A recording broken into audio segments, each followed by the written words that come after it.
விட்டுங்க விடுங்க காட்டேனா நாளே கழிச்சு.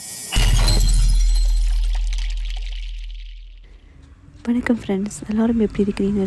நாங்கள் ரொம்பவே நல்லா இருக்கிறோம். இன்றைக்கி இந்த வீடியோவில் நான் கூட என்ன ஷேர் பண்ண போகிறேன்னு சொன்னால், நான் லண்டனில் இருந்து எங்கள் அம்மா வீட்டை இலங்கைக்கு வந்திருக்கிறேன்.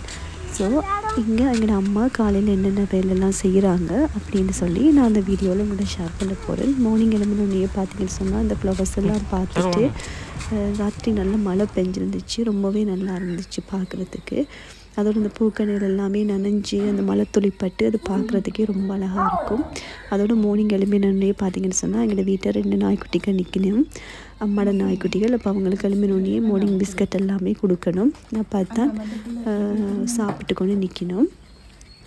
மார்னிங் எழுப்பிட்டு பார்த்தீங்கன்னு சொன்னால் நாங்கள் இப்போ அம்மாவோட தோட்டத்துக்கு போய் கொண்டிருக்கிறோம். அம்மா தோட்டத்தில் மரவள்ளிக்கிழங்கு வச்சுருக்கிறாங்க. அப்போ காலையில் மரவள்ளிக்கிழங்கு பிடுங்கி அவிச்சு சாப்பிட்டா நல்லாயிருக்கும். இப்படி இங்கே எங்களுக்கு ஊருக்கு வந்தால் தான் மரவள்ளிக்கிழங்கு எல்லாம் தோட்டத்தில் போய் ஃப்ரெஷ்ஷாக பிடுங்கி ஆசைக்கு சாப்பிட முடியும். அதுக்காகத்தான் தோட்டத்துக்கு போய் கொண்டிருக்கிறோம் மரவள்ளிக்கிழங்கு பிடுங்கிறதுக்கு. பார்த்தீங்கன்னா எங்களோட தோட்டம் என்னோடய அம்மா பார்த்திங்கன்னு சொன்னால் வீட்டு தோட்டத்தில் கீரை, வெண்டி, பச்சை மிளகாய், மரவள்ளிக்கிழங்கு எல்லாமே வச்சுருக்குறாங்க. அப்போது எப்போயுமே அம்மா வெளியே போயிட்டு சில சாமான் மட்டும்தான் மார்க்கெட்டில் வாங்குவாங்க. மற்றபடி தோட்டத்தில் இருந்து அவங்க ஃப்ரெஷ்ஷாக ஒரு நாளுமே பிடுங்கி சமைப்பாங்க. அந்த சந்தோஷம் எங்கேயுமே கிடைக்காது. உண்மையாக எங்களுக்கெல்லாம் நாங்கள் வெளிநாட்டில் இருக்கிறோம். எங்களுக்கு இதெல்லாமே ஊருக்கு போனால் மட்டும்தான் இந்த சந்தர்ப்பமாக சந்தோஷம் எல்லாமே எங்களுக்கு கிடைக்கும். ஸோ நாங்கள் வந்த டைமில் அப்படியே போயிட்டு எல்லாமே ஃப்ரெஷ்ஷாக பிடுங்கிட்டு வந்து சமைச்சு சாப்பிட போகிறோம். அப்படியே பார்த்தீங்கன்னு சொன்னால் ஹஸ்பண்ட் மரவள்ளிக்கிழங்கு பிடுங்கிறதுக்கு வலிக்கிட்டாங்க. அப்போது பிடுங்கிட்டு போயிட்டு நல்லா அவிச்சு இந்த பால் கறி எல்லாமே செஞ்சு சாப்பிடணும்னு ஆசை. அதனால் ஃப்ரெஷ்ஷாக நாங்கள் பிடுங்கிட்டு வீட்டை கொண்டு போயிட்டு அவிச்சு சாப்பிட போகிறோம். அம்மா இங்கே பாருங்க. ஆமாம் இங்கே கிழங்குள்ள இதுன்னு நினைக்கிறேன். அதிகமாக சேர்க்கி எடுக்கத்தானே போகிறாங்க.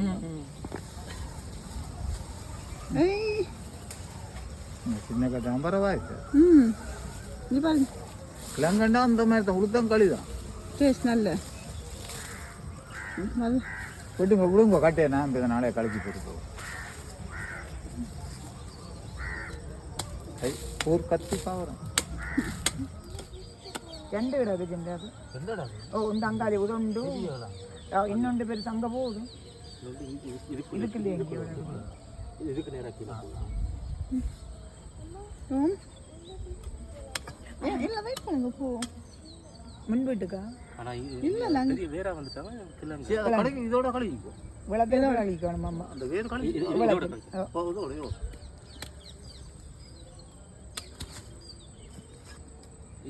இந்த அளவு அம்மா அந்த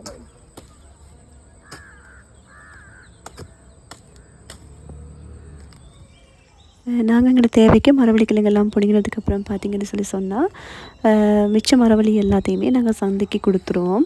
அப்போது நாங்கள் ஆட்களுக்கு சொல்லியிருந்தோம் வந்து பிடுங்கிட்டு போக சொல்லி. இப்போ நாங்களும் போய் நிற்கிறபடியாக நின்று பிடுங்கி சந்தைக்கு கொண்டு போய் கொடுக்குறதுன்றது கொஞ்சம் கஷ்டமாக இருந்துச்சு. ஏன்னா எங்களுக்கு வெளியால் போகிற அளவில் அதெல்லாமே இருந்தபடியாக மெனக்கெட்டு போயிடாது. அப்போ நாங்கள் ஆட்களுக்கு சொல்லியிருந்தோம். அப்போ அவங்களே வீட்டை வந்து எல்லாமே இழுத்து எடுத்துகிட்டு போவாங்க.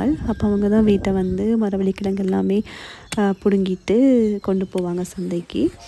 அப்போ தான் வந்து மார்னிங் பார்த்திங்கன்னு சொன்னால் வந்திருந்தாங்க. வந்து மரவள்ளிக்கிழங்கு எல்லாம் பிடுங்கிட்டு அவங்களே எடுத்துகிட்டு போவாங்க. எவ்வளோ கிலோண்டெல்லாம் எடுத்துட்டு எங்களுக்கு ரூபாய்க்கு ஏற்ற மாதிரி பே பண்ணி கொள்வாங்க.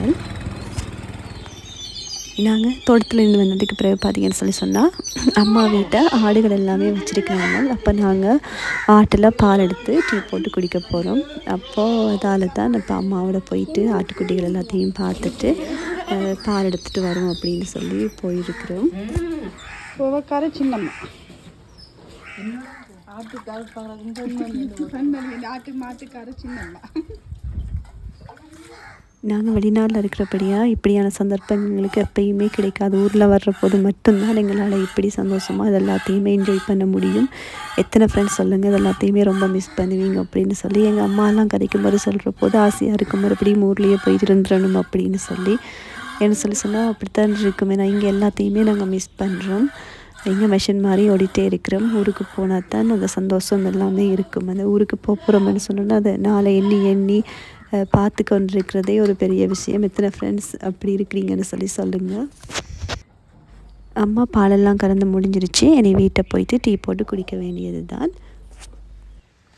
வீட்டை வளவில் பார்த்தீங்கன்னு சொன்னால் நல்ல செவிலணி மரம் நிற்கிது, நல்லா இனிப்பாக இருக்கும். அப்போ கொஞ்சம் வெயிலாக இருந்தபடியாக ஹஸ்பண்ட் போயிட்டு இனியை வச்சுட்டு மரத்தில் ஏறி இளநி பிடுங்க போகிறாங்க. இளநி போட்டு குடிப்போம் அப்படின்னு சொல்லி அதுக்காக மேலே இளநி பிடுங்கிட்டு நிற்கிறாங்க.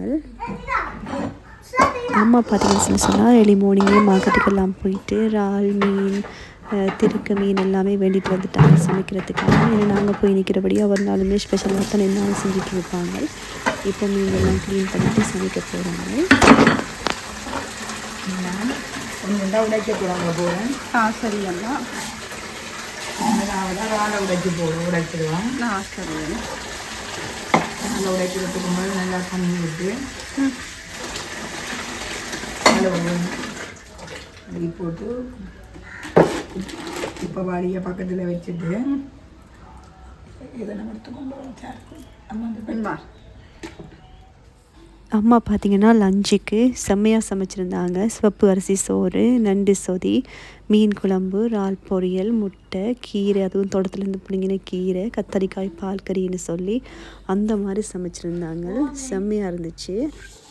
அம்மா நைட் பார்த்திங்கன்னு சொன்னால் நெக்ஸ்ட் டே தூள் அரைக்கிறதுக்காக அதுக்கான தேவையான சாமான் எல்லாத்தையுமே வளர்த்துட்டு இருந்தாங்க. அதை முடித்த கையோட நைட் டின்னர் வேலை செய்ய தொடங்கிட்டாங்க.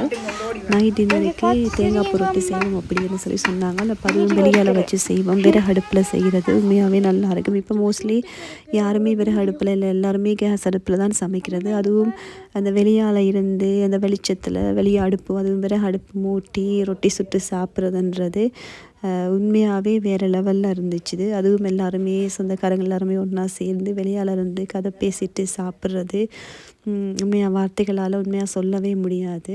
என்ன சொல்ல அப்படி ஒரு சந்தோஷம். எல்லாத்தையுமே கதைச்சி பேசிட்டு எங்களுக்கு இங்கே வந்தால் 4 சுவரில் வேலை, அப்புறம் மாறி மாறி ஓடிட்டே இருக்கணும். இப்படியான சந்தர்ப்பத்தில் மட்டும்தான் எல்லாருமே ஒன்றா இருந்து சாப்பிட்டு சந்தோஷமாக கதை பேசி கொண்டு இருக்க முடியும். அப்போ அந்த ஒவ்வொரு நாளையுமே நாங்கள் மிஸ் பண்ணாமல் சந்தோஷமாக இருக்கணுமென்றது தான் ஊருக்கு போன டைம்லேருந்து எங்களோட ஆசை.